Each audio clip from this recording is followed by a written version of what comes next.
दोस्तों सेबी के mutual fund related new rules आ चुके हैं। तो अगर आप एक म्यूचुअल फंड इन्वेस्टर है या म्यूचुअल फंड में इन्वेस्ट करने के बारे में सोच रहे हैं तो ये वीडियो आपके लिए काफ़ी ज़्यादा इम्पोर्टेंट है।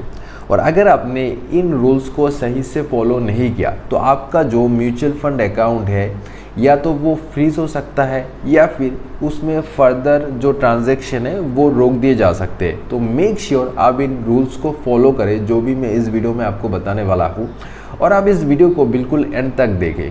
और अगर आप इस चैनल पे नए हैं और आप ऐसे ही म्यूचुअल फंड रिलेटेड वीडियोस देखना चाहते हैं तो चैनल को सब्सक्राइब कर सकते हैं। मैं ऐसे ही म्यूचुअल फंड और फाइनेंस रिलेटेड वीडियोस इस चैनल पे अपलोड करता रहता हूँ। So without any further delay चलिए आज की इस वीडियो को शुरू करते हैं। तो यहाँ पे सबसे जो पहला रूल है या सबसे बड़ा चेंज है जो कि 1 मार्च 2025 से लागू होगा वो है नॉमिनी रूल। अब इस रूल के तहत आपको 1 मार्च 2025 से पहले आपका कोई एक नॉमिनी सिलेक्ट करना पड़ेगा जो कि आपके बाद आपका जो म्यूचुअल फंड है उसका ओनर रहेगा, या फिर अगर आप चाहे तो ऑप्ट आउट भी डिक्लेरेशन कर सकते हैं। और अगर आपने इसको 1 मार्च 2025 से पहले डिक्लेयर नहीं किया, यानी आपका जो नॉमिनी है वो अगर आपने सिलेक्ट नहीं किया, तो या तो आपका जो म्यूचुअल फंड अकाउंट है वो फ्रीज हो सकता है या फिर उसमें ट्रांजैक्शन जो है वो रोक दिए जा सकते हैं। सो मेक श्योर आप अपने म्यूचुअल फंड अकाउंट में जो नॉमिनी है वो सिलेक्ट कर ले। बात करते हैं दूसरे रूल की। अब ये जो रूल है वो म्यूचुअल फंड इन्वेस्टर के लिए काफ़ी अच्छा रूल है। इसका नाम है रिस्कोमीटर। अब दोस्तों होता ये है कि कभी कभार जो म्यूचुअल फंड इन्वेस्टर है वो किसी एक पर्टिकुलर म्यूचुअल फंड में इन्वेस्ट करते हैं। मान लीजिए आपने किसी भी एक SBI या फिर HDFC, मान लीजिए आपने SBI की किसी भी एक म्यूचुअल फंड में इन्वेस्ट किया है। अब आपने किसी भी एक सेफ म्यूचुअल फंड में इन्वेस्ट किया है, लेकिन कभी कभार जो म्यूचुअल फंड मैनेजर है जो कि आपके म्यूचुअल फंड को मैनेज कर रहा है वो ज़्यादा रिटर्न के चक्कर में कुछ रिस्की एसेट में इन्वेस्टमेंट कर देती है, जिसकी वजह से होता ये है कि आपका जो पैसा है वो ज़्यादा रिस्क में आ जाता है। At the same time profit की जगह आपको लॉस होने के चांसेस रहते हैं।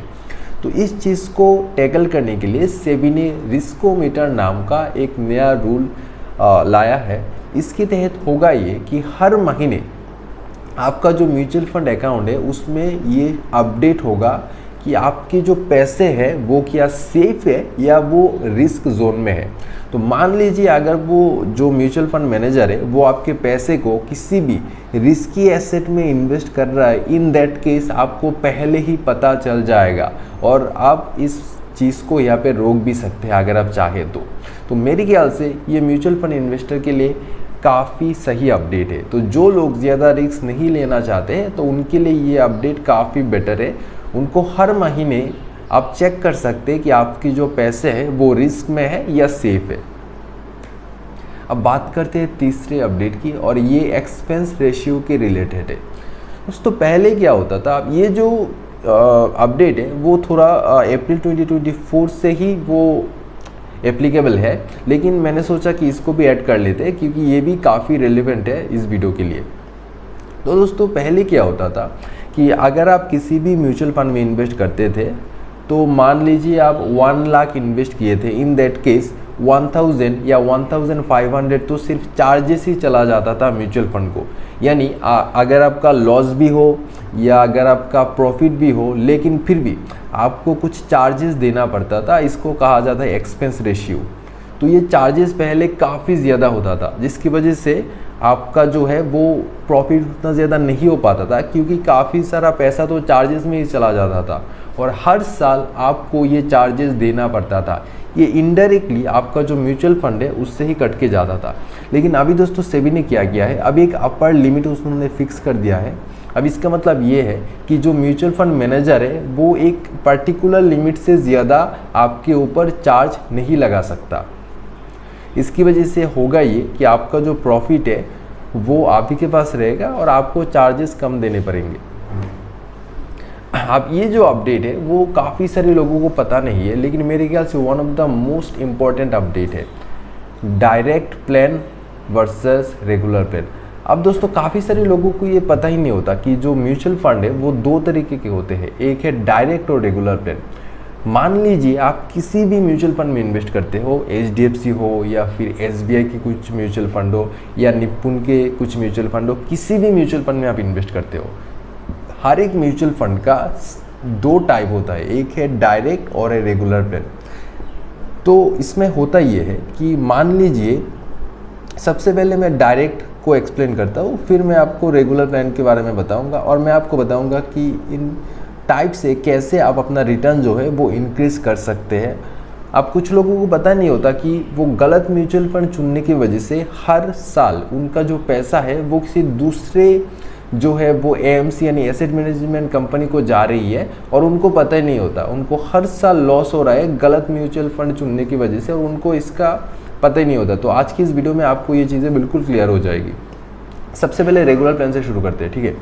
तो म्यूचुअल फंड को बाय करने के मल्टीपल ऑप्शंस है, या तो आप किसी बैंक के थ्रू म्यूचुअल फंड को बाय कर सकते हैं, या फिर आप क्या कर सकते हैं किसी एडवाइजरी के थ्रू बाय कर सकते हैं, किसी ब्रोकर के थ्रू बाय कर सकते हैं। तो ये जो सारे इनडायरेक्ट वे है म्यूचुअल फंड को बाय करने के, इनको हम रेगुलर प्लान कहते हैं। तो इन रेगुलर प्लान में होता ये है कि मान लीजिए आपने किसी ब्रोकर से या किसी बैंक से किसी भी म्यूचुअल फंड को बाय किया है, तो जो बैंक आपको म्यूचुअल फंड बेच रहा है वो क्या करेगा, आपसे कुछ कमीशन लेगा, इसको ही कहा जाता है एक्सपेंस रेशियो। लेकिन अगर आप इस मिडलमैन को हटा दें, यानी अगर आप रेगुलर प्लान के साथ ना जाए और डायरेक्टली म्यूचुअल फंड को बाय कर ले, जिसको कहा जाता है डायरेक्ट प्लान, तो होगा ये बीच में जो मिडलमैन है आप उसको हटा रहे हो, जिसकी वजह से आपको जो कमीशन है वो नहीं देना पड़ेगा और आपका जो ओवरऑल रिटर्न है वो बेटर रहेगा, क्योंकि आप एक्स्ट्रा पैसे किसी भी मिडलमैन को नहीं दे रहे हो। तो जो एक्स्ट्रा पैसा है वो आप ही के पास रहेगा और जिसका एडवांटेज आपको लॉन्ग टर्म में मिलेगा। तो हमेशा आप ये कोशिश करो कि किसी भी मिडलमैन बीच में इंक्लूड ना रहे और आप डायरेक्टली म्यूचुअल फंड को परचेज करो, ताकि आपको ज़्यादा रिटर्न मिल पाए और आपको यहाँ पे कोई भी कमीशन ना देना पड़े।